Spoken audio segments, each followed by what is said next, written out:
Party కార్యక్రమాలకు హాజరవుతున్న మాజీ CM KCR assembly సమావేశాలకు ఎందుకు హాజరు కావటం లేదని తెలంగాణ ఎమ్మెల్యేలు ప్రశ్నించారు.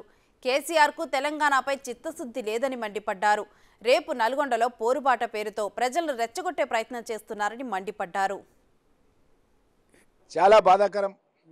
ఎందుకంటే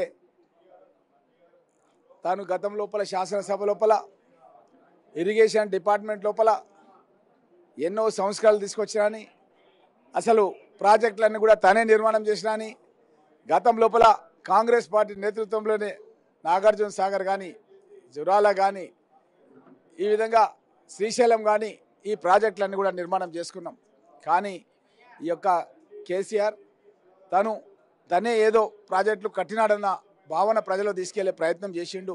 కానీ ఈరోజు ఆ ప్రయత్నాన్ని ఎవరు కూడా హర్షించే పరిస్థితులు లేరు. ఎందుకంటే పాలమూరు రంగారెడ్డి ప్రాజెక్టులు మూలంగా ఒక ఎకరాన్ని కూడా నీళ్ళు ఇవ్వలేదు. ప్రాణహిత మా చేవెళ్ళ ప్రాంతానికి రంగారెడ్డి జిల్లాకు ఒక ఎకరా కూడా ఇవ్వలేదు. ఈరోజు సభలో ఉంటే సమాధానం చెప్పే పరిస్థితి ఉండదన్న ఉద్దేశంతోనే తను సభకు రాకుండా బయట రేపు మీటింగ్ పెట్టుకొని రైతులను రెచ్చగొట్టే ప్రయత్నం చేస్తున్నాడు. ఎవరు కూడా రైతులు హర్షిస్తలేరు.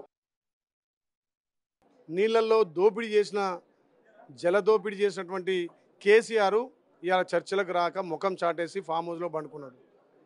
మరి నువ్వు 119 నియోజకవర్గాలు 4 కోట్ల తెలంగాణ ప్రజలకు అసెంబ్లీ సాక్షిగా అసెంబ్లీ నుంచి ఏ మెసేజ్ ఇచ్చినా ప్రజలు అర్థం చేసుకుంటారు.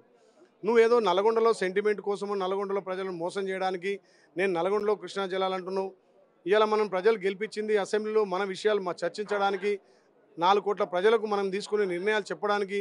మరి 9.5 సంవత్సరాలు నువ్వు ఏ రకంగా జలదోపిడీ చేసినామో ఇవాళ ప్రాజెక్ట్ ద్వారా తెలియజేస్తుంటే ముఖం చాటేసిన నువ్వు రేపు ఏ ముఖం పెట్టుకొని నల్లగొండకు పోతావు?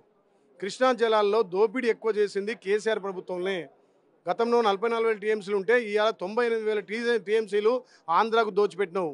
కేసీఆర్ గారు అసెంబ్లీలో రేవంత్ రెడ్డి గారు ముఖ్యమంత్రి గారు మీరు రండి, అసెంబ్లీకి రండి, ఏదైనా ఉంటే చర్చకు సిద్ధం ఉందామని చెప్పి చర్చించుకుందామని అంటే అసెంబ్లీకి రావట్లేదు.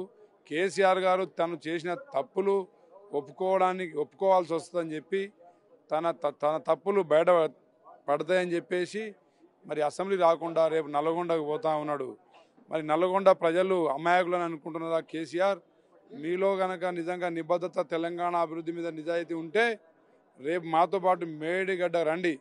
మీ మేడి పండు లాంటి మేడిగడ్డలో ఎన్ని లొసుగులు ఉన్నాయో, ఎన్ని పురుగులు ఉన్నాయో మేము చూపిస్తాం.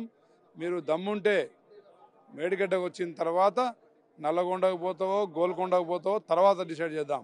ముందు అసెంబ్లీకి రా చర్చకు, లేదంటే మేడిగడ్డకు రండి, మీ నిజాయితీ నిరూపించుకోండి అని చెప్పేసి మేము డిమాండ్ చేస్తూ ఉన్నాం. ఇప్పుడు సభ కన్నా ముఖ్యం ఈ రాష్ట్రంలో ఈరోజు ఇంత పెద్ద విషయం మీద చర్చ జరిగినప్పుడు ప్రతిపక్ష నాయకునిగా సభకు రావాల్సింది. ఆ విషయం వాళ్ళకి ఆరోగ్యం బాగలేకుంటే మరి ఆ విషయం కూడా టీఆర్ఎస్ పార్టీ పక్షం స్పష్టం చేయాలి. ఆ విషయం కూడా చెప్పలేదు. ముఖ్యమైన విషయం సభలో చర్చ జరుగుతున్నప్పుడు ప్రతిపక్ష నాయకుడు సభలో ఉంటేనే కదా. మరి సభలో లేడు అని అంటే దానికి కారణం టీఆర్ఎస్ పార్టీ చెప్పాలి.